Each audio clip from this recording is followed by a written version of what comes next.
ایک اندازے کے مطابق $1 ٹریلین کی رقم جو ہے وہ لے جائی جا رہی ہے بیرونی دنیا، خاص طور پر مغربی ممالک کی طرف لے جایا جا رہا ہے۔ اور انہوں نے کہا کہ وزیر اعظم عمران خان نے وارن کیا، انتباہ کیا ان مغربی ممالک کو جو اس قسم کی پالیسی رکھتے ہیں، ویلکم کرتے ہیں، کہ اس کا سب سے بڑا نقصان آخر کار آپ کو ہوگا، آپ کو اپنے ممالک کے باہر دیواریں بنانی پڑیں گی، کیونکہ اس کی وجہ سے جو اکنامک مائیگریشن ہے وہ ٹریگر کرے گی، ایگزڈس ہوگا۔ بہت سارے لوگ جو ہیں وہ اپنے ملکوں میں غربت کے سبب اور روزگار نہ ہونے کے سبب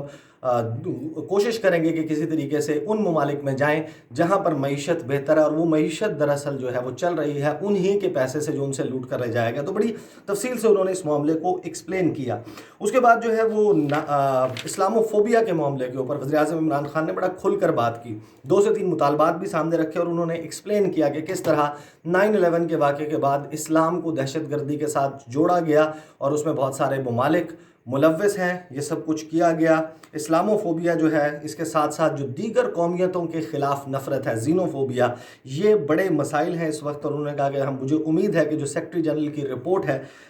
وہ اس معاملے کو ایڈریس کرے گی۔ ساتھ ہی وزیر اعظم عمران خان نے مطالبہ کیا کہ ایک گلوبل ڈائیلاگ، ایک عالمی ڈائیلاگ اسلامو فوبیا کے معاملے پر کروایا جانا چاہیے۔ اس کے بعد وہ آتے ہیں بھارت کے معاملے پر، اور بھارت کے اوپر انہوں نے خاصا وقت سپینڈ کیا۔ بہت ہی امپورٹنٹ وہ نکات جو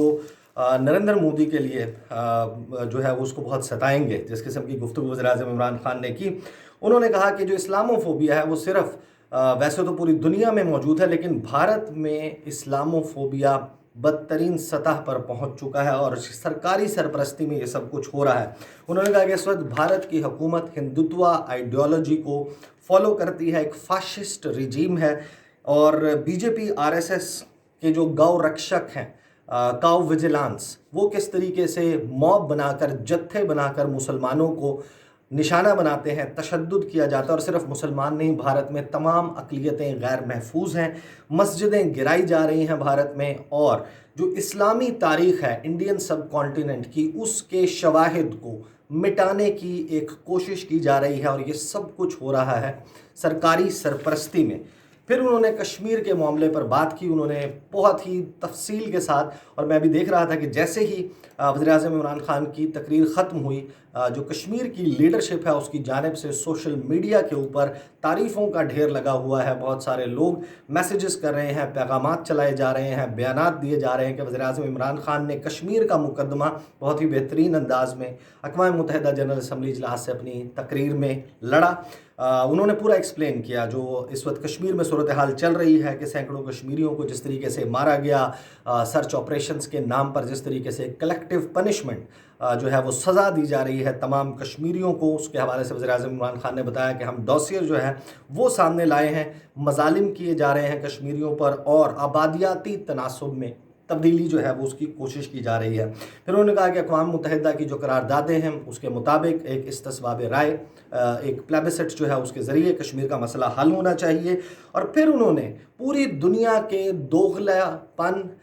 دوہرے معیارات، double standards and double speak, اس کے اوپر گفتگو کی، اور واضح طور پر وزیر اعظم عمران خان کی اس گفتگو کا نشانہ تھے امریکہ کے صدر جو بائیڈن، اور وہ مغربی ممالک جو بھارت کی سرپرستی کرتے ہیں، بھارت کی پشت پر کھڑے ہوتے ہیں۔ وزیر اعظم عمران خان نے کہا کہ آپ کے کارپوریٹ انٹرسٹس ہیں، آپ کے بزنس کا مفاد ہے، آپ بھارت کو ایک بڑی مارکیٹ کے طور پر دیکھتے ہیں،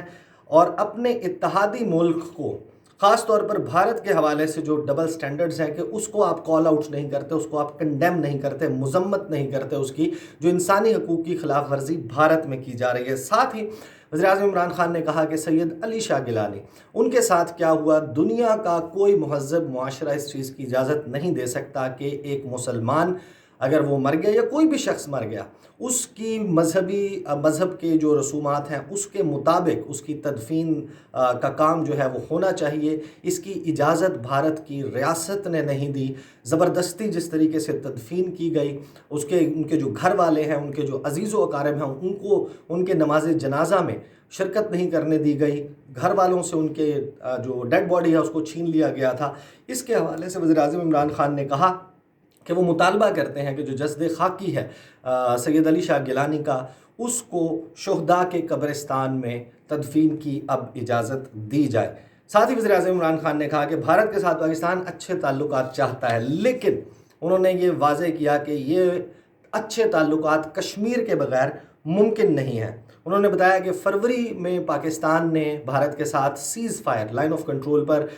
جو فائر بندی معاہدہ ہے اس کا اعادہ کیا کہ اس کے اوپر عمل درآمد کیا جائے گا۔ پھر انہوں نے کہا کہ لیکن بھارت پر منحصر ہے کہ وہ کنڈیوسو انوائرمنٹ بنائے، ایسا ماحول بنائے جس میں مذاکرات ہو سکیں۔ وزیر اعظم عمران خان نے کہا کہ میننگ فل اور رزلٹ اورینٹڈ، اس کے بغیر کسی بھی قسم کے مذاکرات کا کوئی فائدہ نہیں ہے بھارت کے ساتھ۔ اگر تو وہ معنی خیز اور نتیجہ خیز مذاکرات کے لیے بھارت تیار ہے تو بھارت سے امن کے لیے بات چیت ہو سکتی ہے۔ اس کے لیے بھارت کو کشمیر میں مظالم کا خاتمہ کرنا ہوگا، اور جو وہاں پر اس نے غیر قانونی اور یک طرفہ اقدامات کیے ہیں ان کو واپس لینا ہوگا۔ پھر انہوں نے بھارت کی ملٹری پوسچرنگ کے اوپر بات کی، جس طریقے سے بھارت کی جانب سے اسلحے کی خریداری کی جا رہی ہے اور اسلحے کی ایک دوڑ کا آغاز ہو رہا ہے اس ریجن میں، اور پاکستان اور بھارت کے درمیان جو اسٹریٹجک بیلنس ہے، جو توازن ہے، اس میں بہت زیادہ بگاڑ پیدا ہو رہا ہے۔ انہوں نے کہا کہ یہ بہت بڑا مسئلہ ہونا چاہیے، اس مسئلہ جو ہے وہ بن سکتا ہے اور پوری دنیا کے لیے یہ مسئلہ ایونچولی جو ہے وہ خطرناک ہوگا۔ پھر وہ آتے ہیں افغانستان کے معاملے پر۔ یہاں پر وزیر اعظم عمران خان جو ہے ان کے تیور جو ہے وہ دیکھنے والے تھے کہ کس طریقے سے وزیر اعظم عمران خان نے بہت سارے ممالک کو، لیڈرز کو ایکسپوز کیا، نہ صرف امریکہ کے پولیٹیشنز کو بلکہ یورپ کے پولیٹیشنز کو انہوں نے کال آؤٹ کر کے نام لے کے انہوں نے کہا کہ امریکہ اور مغربی ممالک کے میں کچھ سیاست دانوں کو آج کل دیکھ رہا ہوں کہ افغانستان کی صورتحال کا پاکستان کو ذمہ دار قرار دیا جا رہا ہے، الزام لگایا جا رہا ہے کہ پاکستان ذمہ دار ہے افغانستان میں جو کچھ ہو رہا ہے۔ وزیر اعظم عمران خان نے واضح طور پر چند باتیں کی، وہ میں آپ کے سامنے رکھ دیتا ہوں۔ انہوں نے کہا کہ سب سے زیادہ نقصان پاکستان کا ہوا، پاکستان نے مغرب کے کہنے پر پاکستان سے کروایا گیا، مجاہدین کو ٹریننگ دلوائی گئی کیونکہ وہاں پر اس وقت فورن آکوپیشن چل رہی تھی۔ کہا گیا کہ آپ جہاد کر رہے ہیں، یہ ایک ہولی کاز ہے، یہ ایک ایسا مقدس مقصد ہے جس کے لیے آپ نے کام کرنا ہے۔ اور پھر انہوں نے بتایا کہ یہی مجاہدین تھے، ان کو رونلڈ ریگن نے دعوت دی، وائٹ ہاؤس بلایا، ان کی خاطر تواضع کی اور انہیں کہا گیا کہ آپ ان کو تشبیہ دی امریکہ کے جو فور فادرز ہیں، امریکہ کو ماڈرن ڈے امریکہ کو بنانے والے، ان کے ساتھ تشبیہ دی کہ آپ تو ان جیسے ہیں۔ انہوں نے کہا یہی لوگ تھے، ان کو آپ چھوڑ کر چلے گئے، کیا ہوا اس کا نتیجہ؟ 5 ملین 50 لاکھ پناہ گزین جو ہیں وہ پاکستان آئے۔ انہوں نے کہا کہ جس وقت یہ چیزیں تبدیل ہوئیں اور دہشت گردی کے خلاف جنگ کا آغاز 9/11 کے بعد کیا گیا، پاکستان نے عالمی برادری کا حصہ ہونے کے ناطے اس جنگ میں جب حصہ جو ہے وہ حصہ دار بنا، اس کا نتیجہ یہ ہوا کہ ہم پر کولیبوریٹر کہہ کر کے ہم معاون ہیں، ہم سپورٹر ہیں، ہمارے اوپر حملے شروع ہو گئے۔ کولیٹرل ڈیمیج جو ہے، جب بھی پاکستان کی آرمی جاتی ہے، کوئی بھی دنیا کی آرمی جائے، وہاں پر جو ہے وہ نقصان ہوتا ہے،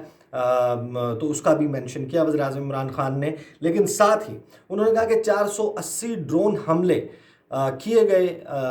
امریکہ کی جانب سے پاکستان پر، اور پاکستان پر جو حملے ہوئے امریکہ کی جانب سے، اس کا نتیجہ یہ نکلا کہ 50 کے قریب عسکری گروہ، ملیٹنٹ گروپس جو ہیں وہ پاکستان میں 2004 کے بعد سے 2014-15 تک ایکٹیو تھے، اور ان 50 گروہوں نے ان 480 ڈرون حملوں کا بدلہ عام پاکستانی شہری سے، پاکستان کی حکومت سے، پاکستان کے حکومتی اور ریاستی اداروں سے لیا۔ ان کے اوپر حملے کیے گئے، پھر پاکستان نے بڑی مشکل سے اس کے اوپر قابو پایا۔ ایک چیز بہت ہی امپورٹنٹ وزیر اعظم عمران خان نے کہی، انہوں نے کہا کہ ایک وقت ایسا آیا تھا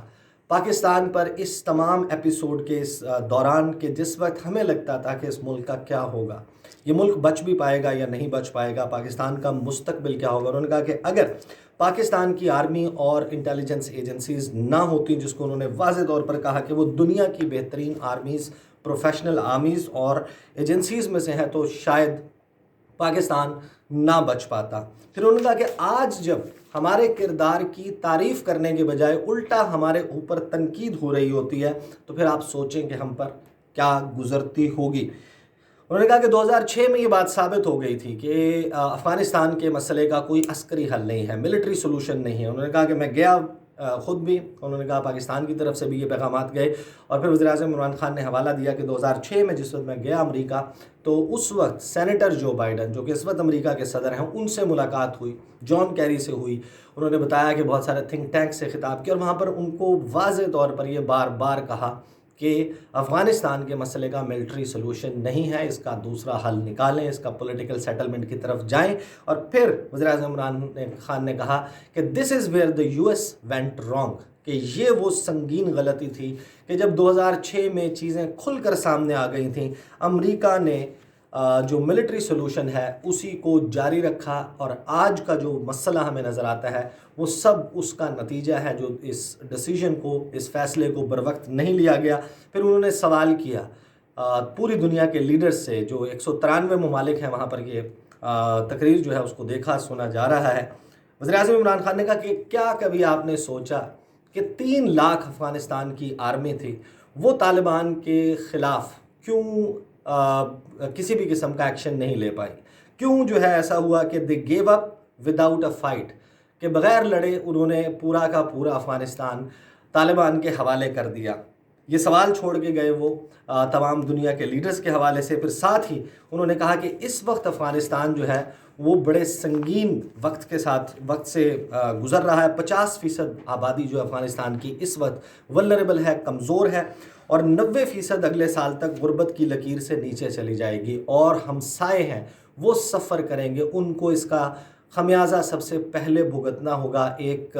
مائیگریشن جو ہے وہ ایکسپیکٹڈ ہے, ریفیوجیز جو ہیں وہ پناہ گزینوں کے طور پر ان ممالک کا رخ کریں گے, اور ایونچولی اس کا نقصان پوری دنیا کو ہوگا. پھر انہوں نے کہا کہ آپ طالبان سے چاہتے کیا ہیں, آپ طالبان سے جو چاہتے تھے طالبان تو وہ کر رہے ہیں. طالبان نے عام معافی دے دی ہے, وہ ایک نمائندہ حکومت بنانے کے لیے تیار ہیں.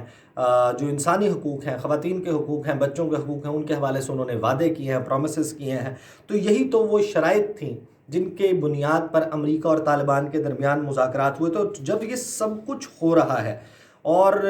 جو ہے وہ طالبان جو ہے وہ دنیا کے ان معاملات کے اوپر مطالبات ماننے کے لیے تیار بھی نظر آتے ہیں, تو پھر کس بات کی جھجک انسینٹیوائز کیا جائے کہ اگر طالبان ان وعدوں کی پاسداری کرتے ہیں اور ان وعدوں کے تحت اپنے نظام کو چلاتے ہیں تو پھر اس میں کیا چیز ہے حائل جو کہ پوری دنیا کو روک رہی ہے کہ اس حکومت کو جو اس وقت موجود ہے افغانستان میں اس کو سپورٹ کریں, اس کو سٹرینتھن کریں, مضبوط کریں, یہ الفاظ استعمال کیے, اور اس سمت میں چلا جائے. یہ گفتگو کی وزیر اعظم عمران خان نے تمام عالمی جو بڑے معاملات ہیں اس پر کھل کر پاکستان کا موقف سامنے رکھا. اور جیسے ہی وزیر اعظم عمران خان کی تقریر ختم ہوئی, ہال میں تالیوں کی آواز جو ہے وہ سنی جا سکتی تھی. ظاہر ہے کہ یہ معاملہ یہاں رکنے والا نہیں ہے. وزیر اعظم عمران خان کے خطاب کے بعد نریندر مودی کا خطاب ہونا ہے آج, اور وہ اپنے خطاب میں کیا ان باتوں کے کوئی جواب دینے کی, اس کی کوئی توجیہ گھڑنے کی, کوئی جواب اپنے طور پر کوائن کرنے کی کوشش کرتے ہیں یا نہیں, اس خطاب کو بھی میں دیکھوں گا. اور ایک رائٹ آف رپلائی ہوتا ہے اقوام متحدہ میں, کوئی بھی ملک اس کے حوالے سے اگر کوئی بات کہی جائے تو پھر آنے والے سیشنز میں اس ملک کے پاس یہ حق موجود ہوتا ہے کہ وہ رائٹ آف رپلائی یا رائٹ آف کریکشن جو ہے اس کو استعمال کرے اور اس کا جواب دینے کی کوشش کرے. اور پھر جو ہے جواب الجواب کا سلسلہ بھی شروع ہو جاتا ہے کہ اگر پھر پاکستان کو لگتا ہے کہ وزیر اعظم عمران خان کے خطاب پر کوئی ایسی بات کی گئی ہے جو کہ فیکٹس کے منافی ہے تو پھر اس کا جواب پاکستان کی طرف سے. تو یہ سلسلہ جو ہے وہ اگلے کئی روز تک چلتا رہے گا, اس کو فالو کرتا رہوں گا. 2 بہت امپورٹنٹ ڈیولپمنٹس آنے والی ویڈیو میں کوشش کروں گا, ایک ویڈیو میں اگر تھوڑا سا سبسٹنس کیونکہ زیادہ ہے, ہو سکتا ہے کہ 2 علیحدہ ویڈیوز کروں. مجھے اندازہ ہے کہ آج کل ویڈیوز کی تعداد بڑھ گئی ہے. سیٹ بیلٹس جو ہیں وہ باندھ کر رکھیں. نریندر مودی اور جو بائیڈن کی ملاقات اور کوآڈ سمٹ, 2 چیزیں ہو چکی ہیں, بہت ہی اہم, ان کے اوپر انشاءاللہ بات کروں گا. اگلی ویڈیو میں آپ کے ساتھ ملاقات ہوگی. مجھے اجازت دیجیے, اللہ حافظ.